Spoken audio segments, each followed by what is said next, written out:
Habari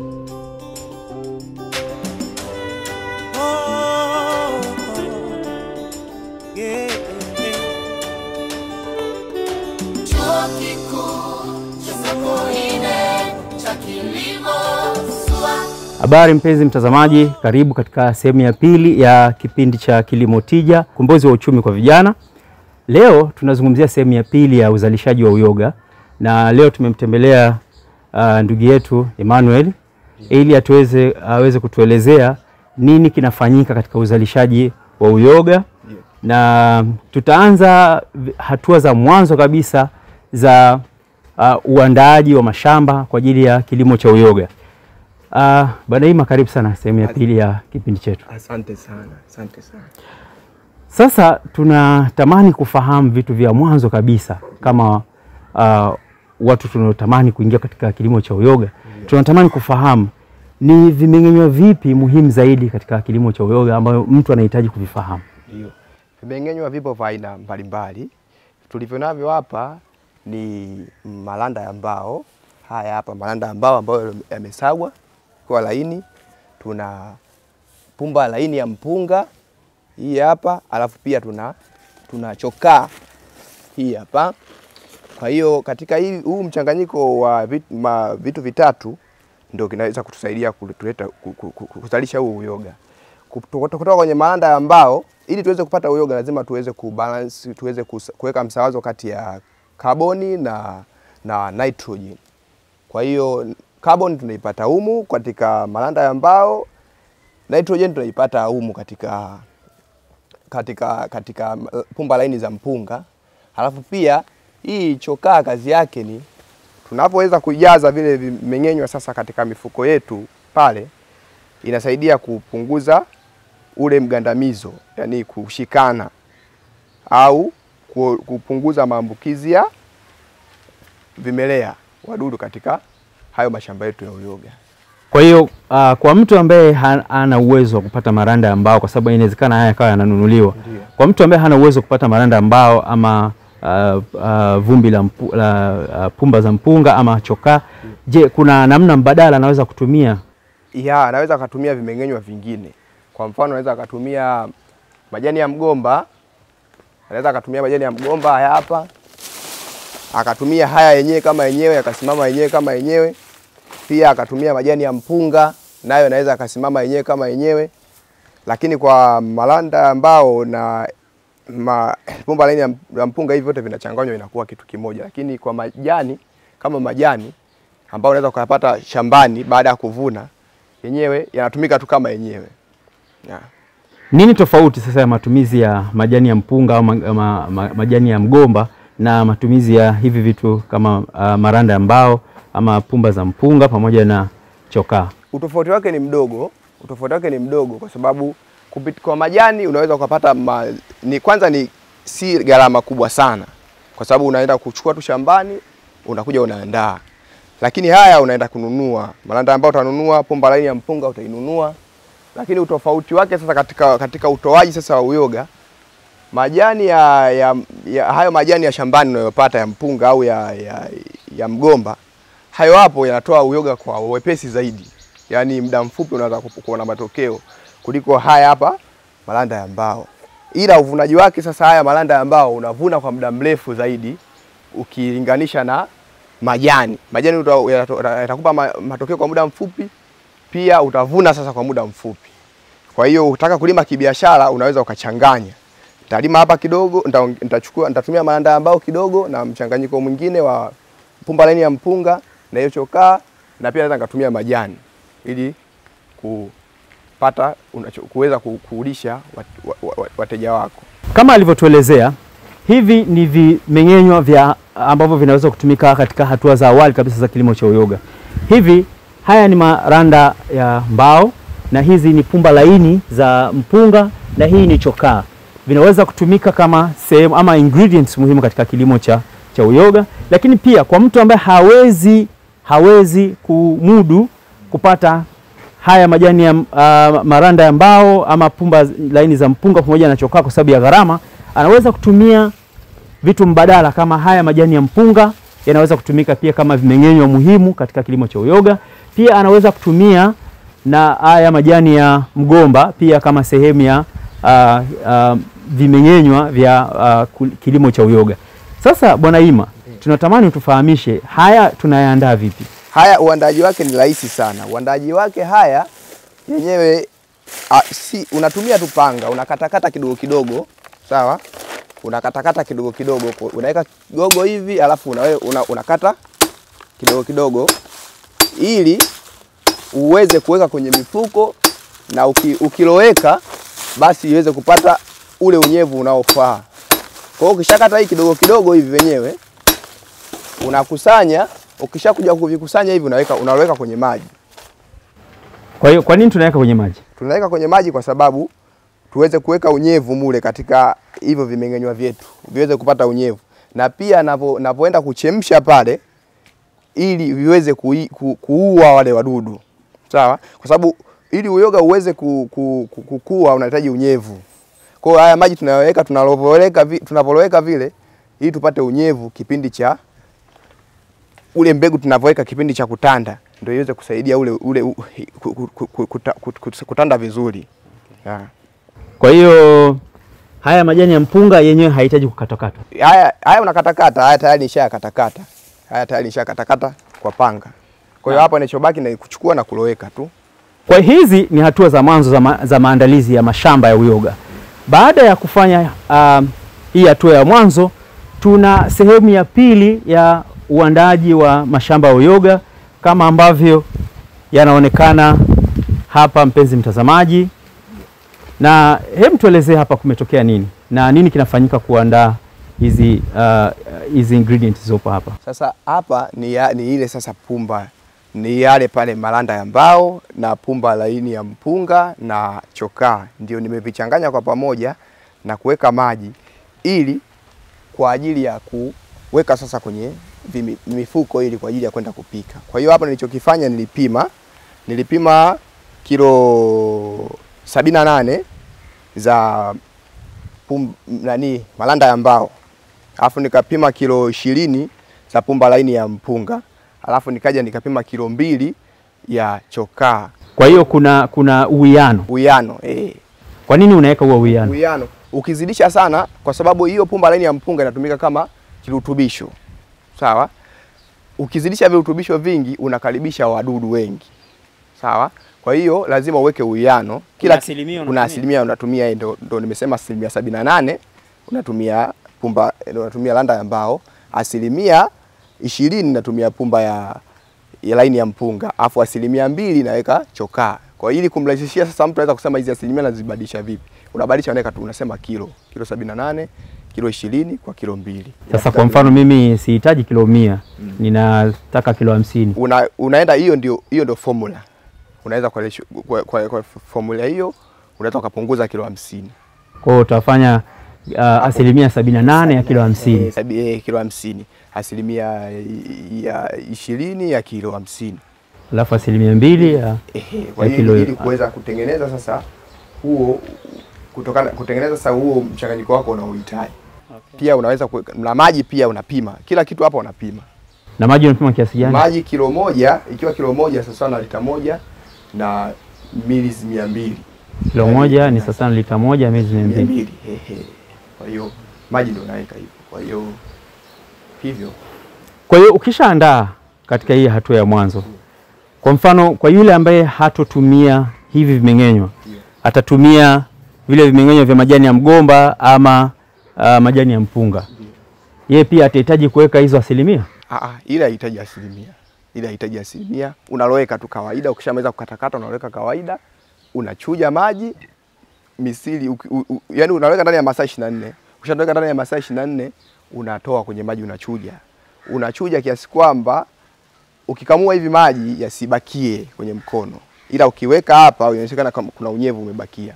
Ukishakutoka pale ndio unachukua sasa, unajaza katika mifuko kama hivi. Kama hii mfuko kama huu unajaza, ndio unapeleka jikoni kwa ajili ya kupika, kuua wadudu. Kwa hiyo baada ya kufanya hii kazi hapa ya kujaza kwenye vifuko hivi. Ndio. Hivi ni vifuko laini vyeupe. Vyeupe, ya. Hivi mifuko maalum kwa ajili ya Okay. Kwa hiyo hapa si lazima uwe na, ni lazima upate mifuko ya aina hii. Unaweza ukatumia hata mifuko ile unaweza kutumia mikate. Sasa ile utatumia mingapi? Kwa hiyo ndio maana ipo inauzwa kabisa maalum. Unaweza usitumie, unaweza usijaze humu, unaweza kutumia hata beseni, nani, vyote chochote kile ambacho unaweza kutumia ambacho unaweza kuingiza kwenye moto na ukapika. Okay. Kisiungue. Mpenzi mtazamaji, hili ndilo shamba. Hili ndio shamba la uyoga na hapa limeshaandaliwa tayari kwa ajili ya kupika kwa lengo la kuua vimelea viliomo katika mchanganyiko huu. Hii ni hatua ya pili. Baada ya hatua ya kwanza ya kuandaa na kuchanganya, tunakwenda kwenye hatua ya pili ambayo ni kushindilia ama kujaza hivi vimelea hivi vimeng'enywa kwenye mifuko kama hii, na kisha hatua ya tatu ni kwenda kupika kwa ajili ya kuua vimelea vilivyomo ndani ya mfuko huu au katika shamba hili. Sasa naomba tuende katika sehemu ya tatu ambayo ni namna ya kupika hivi vimeng'enywa vilivyo kwenye mfuko kwa lengo la kuua vimelea waliomo humu ndani. Baada ya kutazama kwa ujumla namna ya kuchanganya vimeng'enywa na namna vinavyowekwa kwenye mifuko tayari kwa ajili ya kupika kuua vimelea vilivyomo ndani. Sasa tutaenda hatua kwa hatua. Namna ya kutengeneza hili shamba, namna ya kuliandaa shamba, kwa maana namna ya kuchanganya hivi vimeng'enywa kwa ratio ama kwa namna tulivyozungumzia mwanzo. Katika hii sehemu tutachukulia mfano wa kilo 10. Tutachukulia mfano wa kilo 10. Katika kilo 10 tumesema 78% inapaswa kuwa maranda ya mbao, ambayo 78% ya kilo 10 itakuwa ni kilo 7.8 ama kilo 7 na gramu 800. Kwa hiyo atazipima hapa kwenye mzani, kisha tutapima 20% ya pumba laini za mpunga, ambayo itakuwa ni sawa na kilogramu 2, na kisha tutapima 2% ya chokaa ambayo itakuwa ni sawa na gramu 200. Kwa hiyo hapa hatua ya mwanzo atapima kilo 7.8 ya maranda ya mbao. Hapa napima 7.8 ya maranda ya mbao.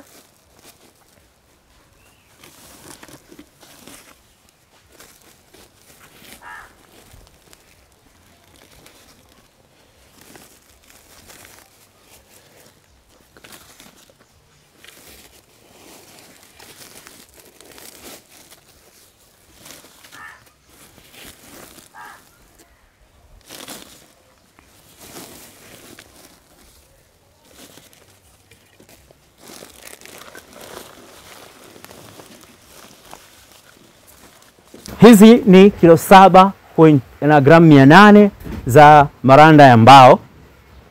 Kwa hiyo atapima tena 20% kama alivyotuelezea mwanzo, atapima 20% ya pumba laini za mpunga ambazo inatapaswa kuwa kilo 2.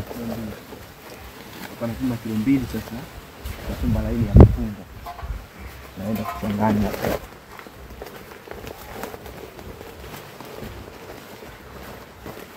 Kisha atapima kilo 2% ya chokaa ambayo ni sawa na gramu 200 kwa kilo 10.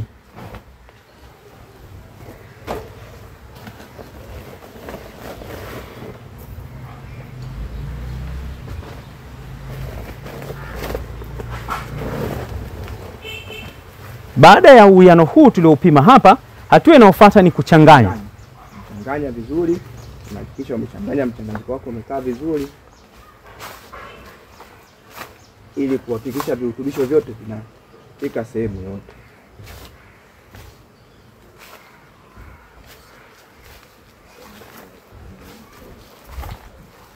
Sasa hapa naendelea kuchanganya ili kuweka mchanganyiko huu kila sehemu uweze kufika. Kisha kumaliza kuchanganya vizuri,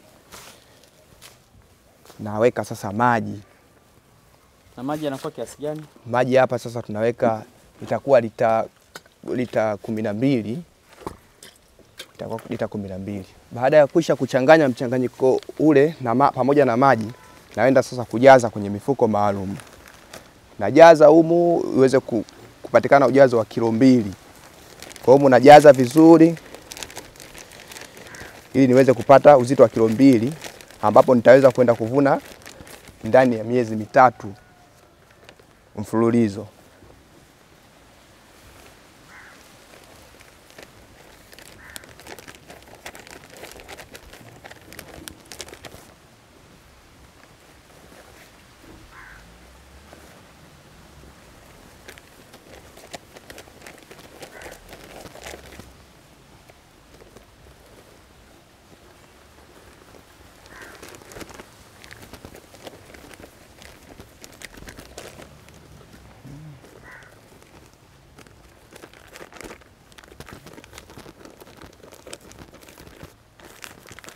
Kishamaliza kujaza ndio naenda nafunga sasa, ili nitakapoenda kuchemsha kule maji yasiweze kuingia humu katika hili shamba langu ambalo nilikuwa nimeliandaa.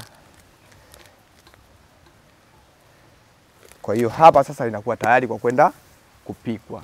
Ndio haya hapa mengine nayaona ambayo tumeendelea kuyajaza hapa. Baada ya kisha kukatakata sasa napanga kidogo kidogo pale nayaloweka. Nikisha kuyaloweka ndani ya masaa 24 nikishayatoa pale nayachuja. Nikishayachuja maji nihakikishe nikikamua hivi maji yasimwagike. Ndio hapo ndio hapo unyevu unakuwa nimeweka unyevu sahihi. Kwa hiyo nikisha kufanya hivyo nachukua haya majani na najaza tena kwenye mfuko nayo.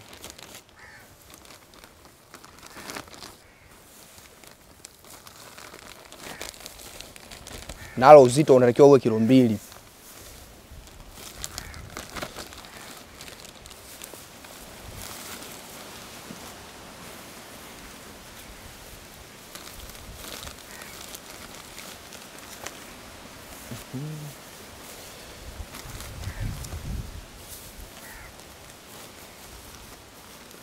Nikisha kumaliza kujaza nafunga sasa ili shamba langu kwa kamba.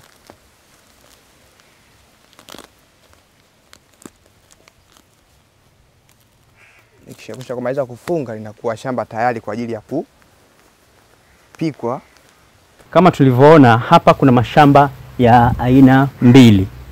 Shamba la aina ya kwanza ni hili lenye mchanganyiko wa randa za mbao, pumba laini za mpunga pamoja na chokaa. Lakini hii ni kwa mtu ambaye hatoweza kumudu gharama za kuzalisha kwa kutumia huo mchanganyiko wa mwanzo. Atatumia majani ya mpunga ambayo pia yenyewe yamekatwa kisha yamelowekwa kwenye maji kwa muda wa masaa 24, kisha yamechujwa, yabaki na unyevu, ukiyakamua yasitoe maji, yabaki tu na unyevu wa kawaida. Kisha utayajaza kwenye mfuko kama huu wa uzito wa kilo 2, ambao ni sawa sana haya ambao pia ni uzito wake ni kilo 2. Kwa haya ni mashamba mawili ya aina tofauti. Shamba la kwanza ni la majani ya mpunga kwa yule ambaye hataweza kuwa na uwezo wa kumudu shamba la ili la pili. Baada ya kuangalia hatua 2 za mwanzo za uandaaji wa shamba la uyoga, kama tulivyoona katika zile hatua 2 za mwanzo, kwa maana ya kwamba uchanganyaji ama kwa kutumia majani ya mpunga, lakini pia katika hatua ya pili tuliona jinsi ya kujaza katika mifuko wa angalau kupata kilo 2 za kila mfuko kama inavyoonekana hapa. Hili ni shamba lililoandaliwa kwa kutumia majani ya mpunga, na hili ni shamba lililoandaliwa kwa kutumia mchanganyiko wa maranda ya mbao, pumba laini za mpunga pamoja na chokaa. Sasa hatua ya 3 ni kupika haya mashamba kwa ajili ya kuua vimelea vilivyomo humu ndani ya mashamba haya. Na hapa tunaona ni jiko, linaweza kuwa jiko la aina hii ambayo ameliandaa ama jiko la mafiga ya kawaida. Sio lazima uwe na jiko kama hili. Unaweza kuwa huna hili lakini ukawa na jiko la mafiga 3. Kwa hili ni jiko ambalo limeandaliwa maalum kwa ajili ya kuchemsha ama kupika uyoga, kupika mashamba. Na hili ndio mtambo wenyewe. Hili ni pipa la kawaida lakini linaweza kutumika kama kupikia haya mashamba kwa lengo la kuua vimelea vilivyomo ndani yake.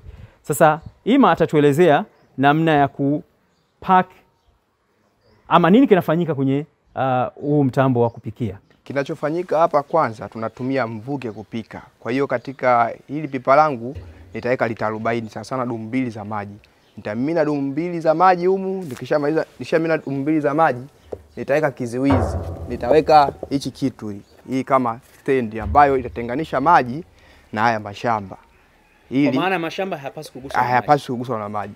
Kwa hiyo nikishaweka nitaweka hiki hapa. Hiki nikisha kukiweka humu, ndio sasa mashamba yale nitayaweka kwa kuyazungusha hivi. Yataka kusimama kwa kulala. Inaweza ukaweka vyovyote vile. Unaweza ukalaza hivi, unaweza ukayasimamisha. Ni wewe utakavyotaka kuweka.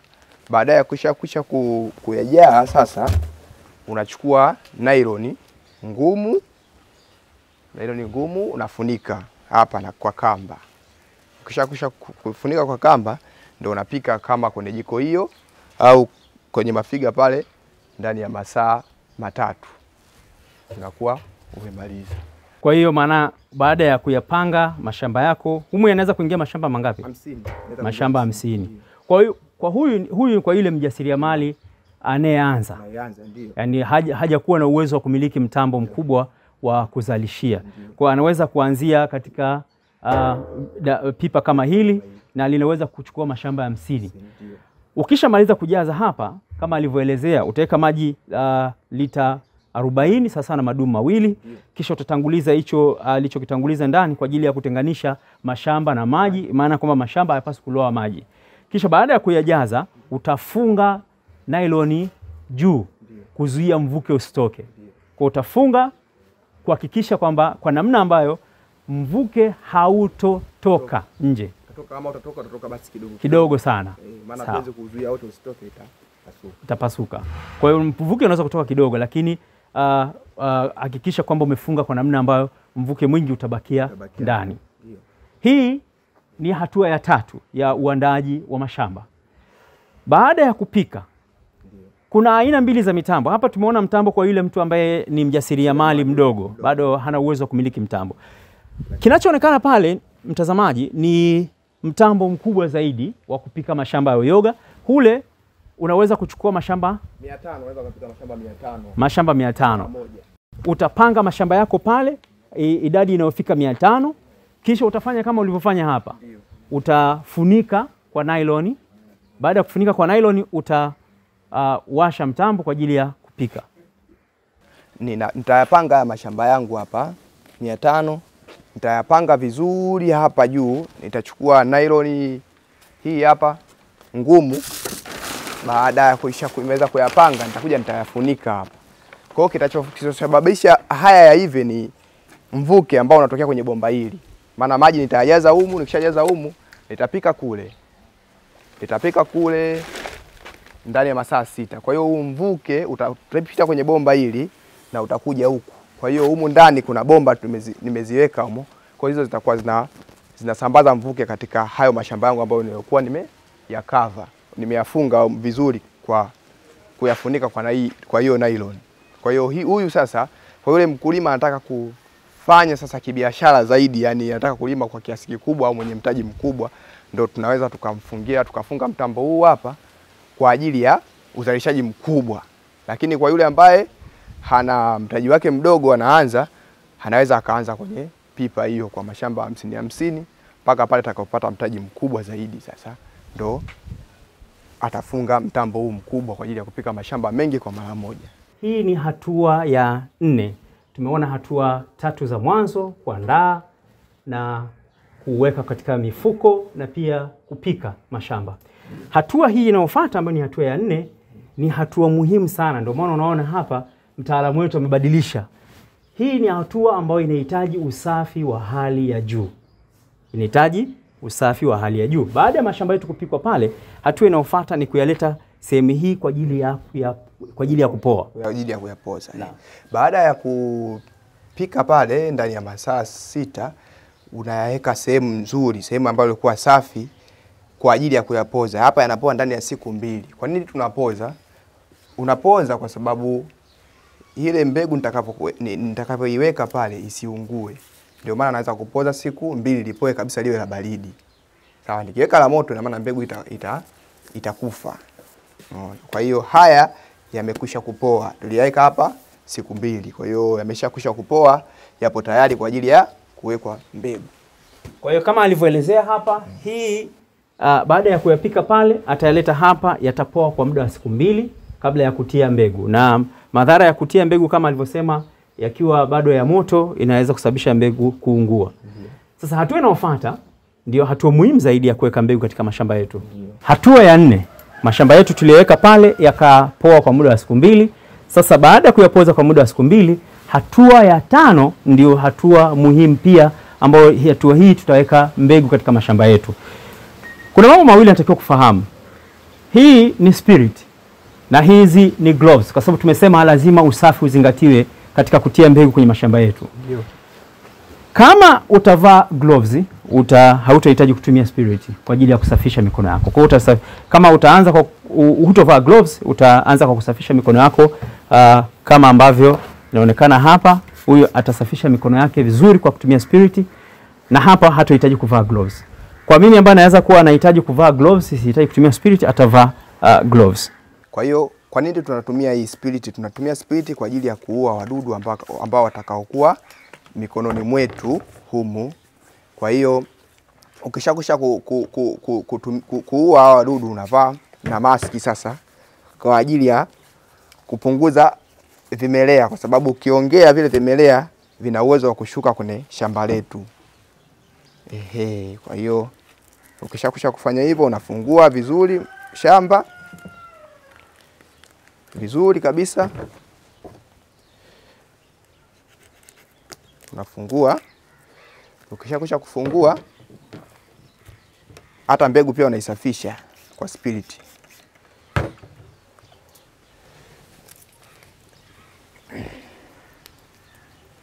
Unaifungua vizuri. Mbegu inatakiwa iwe nzuri. Mbegu ya uyoga iko hivi nyeupe, inatakiwa iwe nyeupe zaidi.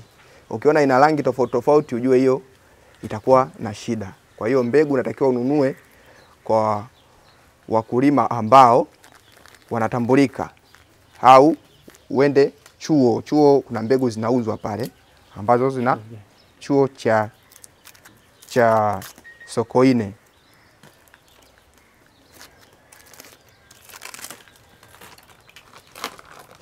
Kwa ukishakusha unatoa sasa hiyo mbegu yako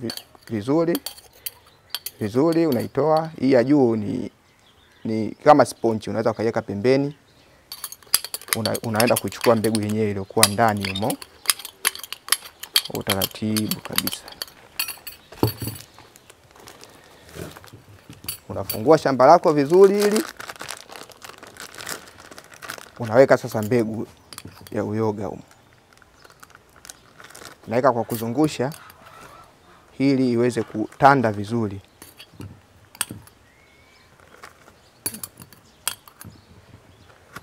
Unaweka ni kijiko kimoja. Unaweka kijiko kimoja kwa upande mmoja. Ukishakusha kufanya hivi, unachukua ringi au pete, ni bomba hizi, ni zile bomba ambazo za kawaida. Unaziweka hapa.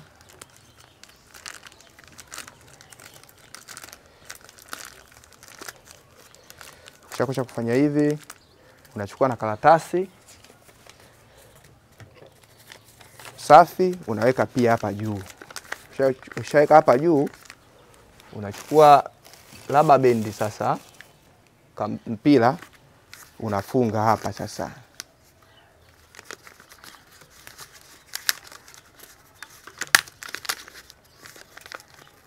Hapa sasa. Naweka huku, pia unapindua na huku nako unafanya vile vile.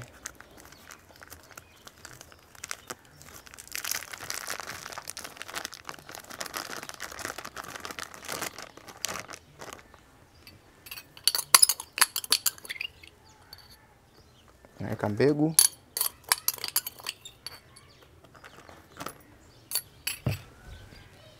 Unachukua tena pete na unaweka hapa kwa ajili hii inasaidia pale kipindi cha kutanda, kile kipindi cha wiki 3. Hii inasaidia hewa, kwa sababu pia kipindi cha kutanda hii mbegu inahitaji hewa. Kwa hiyo ndio maana tunaweka hii pete na hii karatasi kwa ajili ya hewa kuzunguka humo katika kile kipindi cha kutanda huo weupe.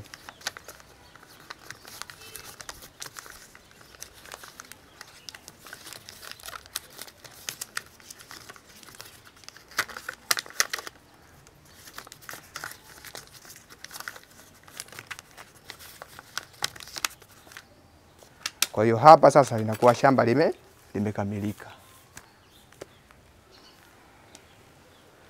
Basi mtazamaji, hii tulikuwa tunazungumzia hatua ya mwisho, hatua ya 4, ambayo hatua ya 5, ambayo hatua hii inahusika na upandaji wa mbegu kwenye mashamba. Kama alivyoelezea, utalifungua shamba lako kama alivyofafanua, utalifungua na utaweka angalau vijiko viwili, kijiko kimoja kwa upande wa juu na kisha utaligeuza na kuweka kijiko kimoja tena upande wa chini na kisha utalifunga. Ukilifunga hivi, hapa unakuwa tayari umeshatia mbegu katika shamba lako. Na shamba hili, mbegu kama alivyoelezea inapaswa kuwa nyeupe kwa namna hii. Hii mbegu ikiwa ina rangi tofauti na hii, maana yake hiyo mbegu sio sahihi. Na mbegu hii inaweza kupatikana kwa wataalamu kutoka Chuo Kikuu cha Sokoine cha Kilimo. Hii ni hatua ya 6 baada ya kupanda mbegu yetu katika mashamba kama yanavyoonekana hivi. Mashamba haya yatachukuliwa na kuwa kwenye chumba cha giza kama inavyoonekana hapa. Na baada ya kuweka kwenye chumba cha giza, basi ile mbegu yetu itaanza kuota kama inavyoonekana hivi.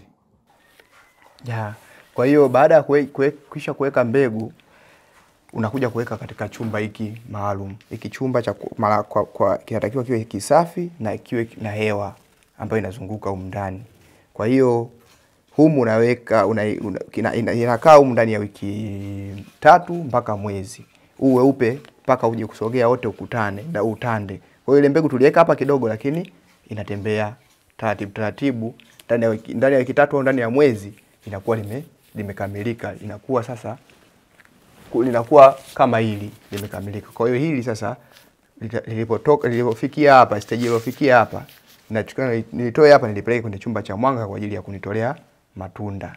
Kama mtu atakuwa hana uwezo wa kuwa na chumba kama hiki maalum, anaweza kutumia njia mbadala. Njia mbadala ipo. Unaweza ukatengeneza vizuri, ukatumia miti, ukatengeneza muundo wa kiboksi, ambapo ukachukua ile nylon nyeusi zile, ukaizungusha vizuri, ukahakikisha umeziba, ukayapanga mule yote. Unaweza ukafanya hivyo. Si mpaka uweke katika chumba kama hiki. Unaweza ukatengeneza kwa miti, ukatengeneza kama chumba cha pembe 4, ukayapanga mule yakakaa, ili hakikisha hewa hiyo inaingia na yale mazingira yawe safi.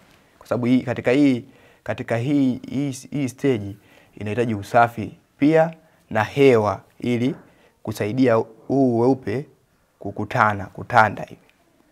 Na hichi chumba kwa upande wa huku ambao haonekani kuna dirisha ambalo linapitisha hewa. Kwa hiyo ni muhimu kuzingatia hivyo vitu, kwa sababu ndio uzalishaji wenyewe. Lazima chumba kiwe na hewa, lakini pia kiwe kisafi na kiwe kina giza. Hatua ya 7 ni hatua ya kulitoa shamba kwenye sehemu ya kile chumba maalum tulichokiona pale na kuleta kwenye chumba kipana kama hichi ambacho kina mwanga wa kutosha, lakini pia kinatakiwa kiwe kina uwezo wa kutoa upatikanaji wa unyevu, kwa sababu uyoga wenyewe unakuwa kwa kutumia unyevu. Haya ni mashamba jinsi yalivyopangwa. Sasa kuna namna mbili. Namna ya kwanza ni kutengeneza mashefu kama haya kwa ajili ya kupanga mashamba yako. Namna ya pili ni kuweka kwenye kiroba ambacho kinaonekana kama vile. Kiroba kile kinaweza kutumika kama mtu ana uwezo wa kuweka mabench ama shelf kama hizi. Kwa hiyo baada sasa ya kuja kulitoa shamba langu kule kwenye kile chumba maalum cha giza, mimi sasa nitachukua nakuja kuweka katika sehemu ya mwanga. Nikishaweka hapa sehemu ya mwanga, inabidi ili hapa shamba langu sasa hili inabidi nilipatie unyevu. Unyevu na upataje? Na upata unyevu kwa kulimwagilia maji, kwa kulinyunyizia maji. Baada ya hapo sasa nalimwagilia maji, nalipa unyevu kwa sababu ili uyoga utoke unahitaji unyevu. Kwa hiyo nayamwagilia maji, nikishamwagilia maji ndio sasa uyoga wangu sasa unakuwa kama hivi. Na kama hauna uwezo wa kumiliki chombo kama hiki unaweza kutumia spray ya kawaida. Yaani hiki mbona ni spray tu ya kawaida. Okay. Au labda kama una kifaa kama hiki unachukua maji unamwaga ni kikombe unamwagia kidogo kidogo. Lakini huwezi kumwagia uyoga, utakiwa umwagie maji uyoga. Ukimwagia maji uyoga unakunywa maji unaona tepeta. Unaoza. Unaoza. Yaani huu ndio uyoga wetu Kwa hiyo huu ndio uyoga wetu upo tayari sasa kwa kuvunwa hapa na kwa kuliwa. Mbali sambamba na hilo sasa unaweza ukaenda usiweke mazingira haya hapa katika shelfu hii, ukaweza ukatumia viroba ukaweka chini. Hapa sasa uyoga huu ambao kofia yake kubwa upo tayari kwa kuvunwa. Kwa hiyo uvunaji wake unashikilia hapa, unazungusha. Unakuwa tayari umevuna. Kwa hiyo nikisha kuvuna hapa, ndaliacha ili shamba langu lipumzike, ndani ya siku 7 utatoka uyoga mwingine pale. Kwa hiyo kila baada ya siku 7 nitakuwa navuna. Kila baada ya siku 7 mpaka siku 14 nitakuwa navuna kutokana na uzito ambao niliouweka mule ndani. Kwa hiyo hili shamba linakaa muda gani ukiendelea kulivuna? Ili hapa kama hapa nimevuna mara ya kwanza, inakaa ndani ya miezi 3 naendelea kuvuna uyoga kama hivi. Kwa baada ya hapo ndio uyoga unaanza kuwa mdogo mdogo sasa, unaanza kupungua kwa kasi, mwisho wa siku shamba linazidi kuisha, linaisha, linabaki dogo kabisa. Kwa hiyo likibaki dogo kabisa inatumika kama sasa chakula cha mifugo, unaweza kuwapa ng'ombe wanakula, kwa hiyo kwa sababu kuna protini ya kutosha. Kwa hiyo hata wanyama wanakula. Unaweza ukatumia kuchanganya hata kwenye chakula cha kuku, bado pia ukaendelea kuwalisha hata wanyama. Hatua ya 8 baada ya uyoga wetu kuvunwa katika ile sehemu ama kile chumba maalum kwa ajili ya kuweka mashamba yetu, na baada ya kuvuna uyoga wetu, hivi ndio unavyoonekana uyoga. Na hapa ni hatua ya 8 ambayo hatua hii inahusiana na kupaki uyoga wetu tayari kwa walaji na tayari kwa ajili ya kuupeleka sokoni. Kama ilivyo katika hatua zingine, hii ni hatua pia ambayo inahitaji usafi wa hali ya juu. Kama unavyoona hapo ananawa mikono yake kujiandaa tayari kwa ajili ya kupaki uyoga wetu ama kuweka uyoga wetu kwenye vifungashio maalum na kuvipeleka sokoni. Na paki sasa kwa ajili ya kupeleka sokoni kwa wateja.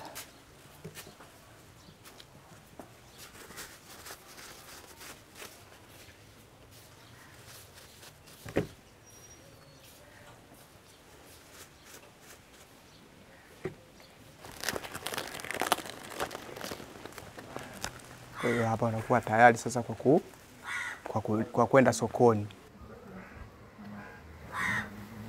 Katika hatua hii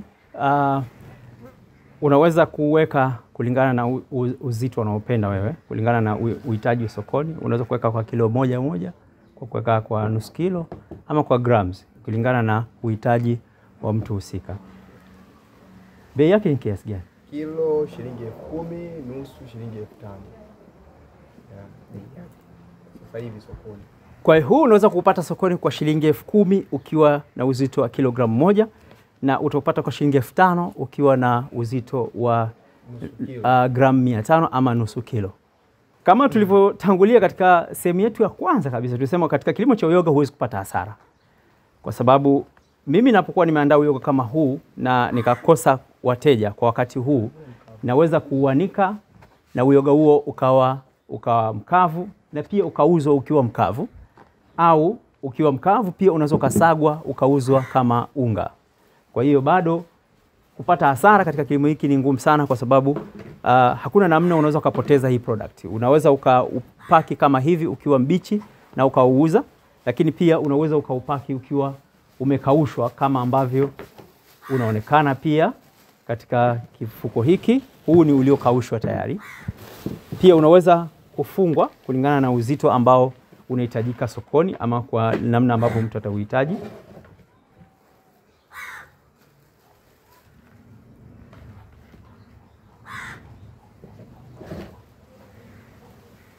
Huu ni uliokauka ama uliokaushwa, na pia unaweza kuwa uko tayari kwa ajili ya sokoni. Kwa hiyo mtu anaweza akahitaji mbichi kama huu ama ukahitajika mkavu kama huu, au huu unaweza kusagwa pia ukauzwa kama unga. Huu ni uyoga uliokaushwa. Tofauti ya huu uliokaushwa na huu mbichi ni kwamba ili upate kilo 1 ya huu uliokauka inabidi uwe na kilo 10 za huu mbichi. Kwa hiyo hata gharama yake sokoni inaongezeka, kwa maana ukipata huu kilo 1 ambao ni mbichi unaweza kupata kwa shilingi 10,000, na ili upate huu kilo 1 ukiwa umekaushwa gharama yake ni shilingi 100,000. Sasa labda tumalizie kwa maswali machache ya mwisho. Ndio. Tukila mbichi kama huu na tukila mkavu kama huu kuna tofauti? Utofauti hakuna, kwa sababu huu tunaukausha katika sehemu maalum, solar dryer. Tunatumia solar dryer kukausha. Kwa hiyo virutubisho vilivyokuwepo humu sawa sawa na virutubisho vilivyokuwa humu. Labda tu ile ladha inaweza kubadilika kidogo, lakini virutubisho ni vinakuwa sawa. Kwa hiyo haukaushi juani? Natumia solar dryer kukaushia. Kwa hiyo solar dryer yenyewe hata kama kuna jua naweza kukaushia, hata kama hakuna jua naweza kukaushia. Pia naweza nisitumie jua. Naweza nikaweka tu ndani katika sehemu yenye kivuli na ukakauka pale bila shida. Kwa hiyo hautakiwi kukausha juani? Yaani hautakiwi kukausha juani. Kulinda virutubisho. Kwa hiyo kulinda virutubisho unaweza ukakausha sehemu ya kivuli. Kulinda virutubisho unaweza kukausha sehemu ya kivuli. Nini wito wako kwa vijana? Wito wangu kwa vijana kwamba wajitahidi katika kuziona fursa mbalimbali. Hususan vijana wengi waliokuwa katika chuo itabidi waangalie vitu vingine vya tofauti. Yaani mbali na ile kitu anachokisomea, basi aweze kuangalia na fursa zingine ambazo zilizokuwa mtaani. Asibaki tu anaendelea kulemaa na yale mambo sana ya darasani akashindwa kuangalia na fursa zingine, kwa sababu sasa hivi tumeshaambiwa ajira kidogo hazipo, lakini kazi zipo. Kwa hiyo unaweza ukawaza kitu, ukatumia akili zako za darasani, ukawaza kitu kingine, basi kikazidi kukupatia fedha. Asante sana mpenzi mtazamaji kwa kutazama kipindi chetu kuanzia hatua ya mwanzo tulioanza kwa kuonesha namna vimeng'enywa vinaandaliwa, na tukaenda kwenye hatua ya pili namna vinachanganywa na kuwekwa katika vifuko maalum. Tukaenda katika hatua ya 3 tulitazama namna vimeng'enywa baada ya kufungwa katika vifuko maalum, namna vinaweza kupikwa kwa ajili ya kuua vimelea ama wadudu walioko ndani ya vifuko hivyo. Kisha hatua ya 4 tuliona ni hatua ambayo ilikuwa inahusiana na kupanda mbegu katika mashamba hayo. Hatua ya 4 ilikuwa ni kuweka mashamba yale kwenye sehemu yenye kivuli kwa ajili ya kupoa kwa muda wa siku 2. Baada ya kuyapoza mashamba kwa siku 2, hatua inayofuata ya 5 ilikuwa ni kuweka mbegu katika mashamba yetu. Hatua ya 6 ni kuweka mashamba katika chumba cha giza chenye hewa ya kutosha kwa ajili ya zile mbegu kuota, na hatua ya 6 ilikuwa ni kuweka mashamba yetu, kuyatoa kwenye sehemu ya maalumu yalipooteshwa, kuweka kwenye sehemu ama chumba maalum kipana kwa ajili ya hewa na unyevunyevu. Na hatua ya 7 tuliona namna tunaweza kuvuna uyoga, na hatua ya 8 kama tulivyoonyesha hapa ni namna tunaweza kuweka uyoga katika vifungashio maalum tayari kwa ajili ya sokoni. Nini wito wetu? Wito wetu ni kwamba vijana wote wana nafasi sawa. Nafasi hiyo iko mikononi mwako. Wewe ndio unaamua nini cha kufanya na wakati gani ufanye. Kuwa katika elimu ya chuo kikuu haimaanishi umeziba fursa zingine. Fursa ziko nyingi, unapaswa tu kujifunza namna bora ya kuvumbua na kuziendea hizo fursa kwa ajili ya kujinyanyua na kujikomboa kiuchumi. Kama ambavyo podcast yetu ilikuwa inazungumzia kilimo tija na ukombozi wa uchumi kwa vijana. Asanteni sana kwa kushiriki kutoka mwanzo wa kipindi chetu na hadi mwisho wa kipindi chetu. Pia tunawasihi muendelee kufuatilia vipindi vyetu vinavyofuatia. Tutakuwa na vipindi tofauti tofauti. Kama tulivyosema, tumeanza na kilimo cha uyoga. Basi baada ya hapo tutaandaa kipindi kingine. Tunaomba uendelee kufuatilia kwa lengo la kujifunza zaidi na kuexplore ama kuvumbua fursa mbalimbali za kujikomboa kiuchumi. Asanteni sana.